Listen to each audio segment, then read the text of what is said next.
Hello, my name is Brandon Joyner, and today we're going to be covering the snatch.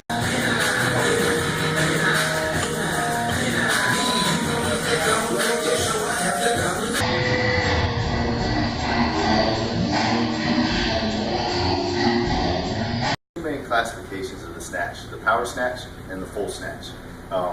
Because of the technical and mobility requirements of the full snatch, most athletes are going to be better suited doing the power snatch. And the power snatch is defined basically as any snatch that is caught above a full squatting position. So that's what we're going to cover today.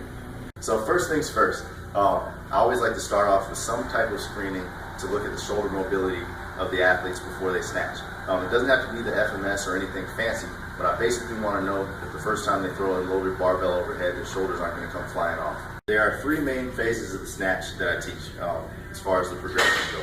The first thing that I'll usually cover, and I'll cover at the same time two phases, is the second pull or the hip hinge movement pattern, as well as the catch phase.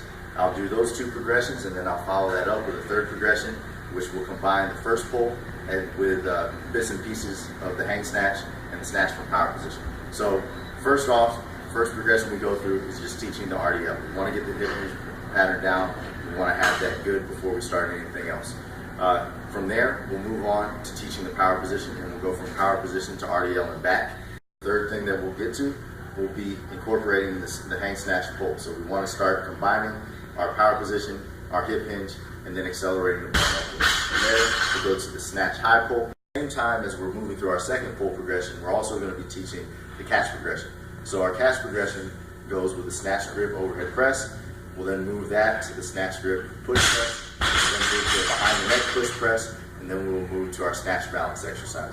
So once we've gotten through all four phases of our second pull and all four phases of our catch progression, then we'll start to piece those two together. So we're going to do that by starting out snatching from the power position. We'll then move that to a hang snatch. Now around this point is when I would also start teaching the first pull. So we'll start going first pull and pausing at the knees, then pausing in the power position, and then we'll snatch from power position. Once they have the hang snatch, we'll then start to go first pull, pause at the knees, and then finish with the hang snatch. Now for most athletes, the snatch requires a whole lot of mobility at the ankles, at the hips, at the shoulders. So one thing that we do to address that is we'll start them off going off of blocks when we start teaching the first pull. We'll either have them go off blocks or go off a bumper plate or something like that to reduce the required mobility. As they get better, we'll move them to the floor. There's no typical standard time frame for that. It's just an individual athlete basis.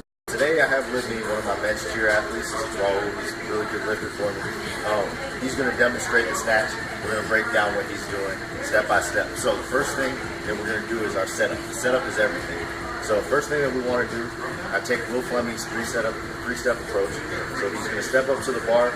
When he addresses the bar, we want his feet about hip width apart.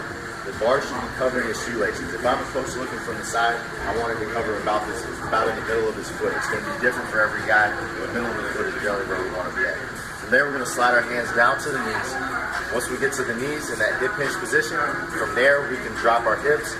To get in position, we want our hands outside the rings, intuitively called snatch rings. From there, we're going to rise to our knees, and we want our torso angle to stay the same. So basically what we're trying to avoid, we don't want our butt to shoot up in the air, we don't want our shoulders to shoot up in the air, we want our torso angle to stay whatever it was when we first started until we get over the knees. Once we get over the knees, then it's going to be a violent explosion, going through that power position, going up onto extending our hips, extending our knees, extending our ankles all fully, and as we come up, we're going to shrug, get our elbows high, pull ourselves under the bar into an overhead squat position. Alright, there's a lot of stuff going on.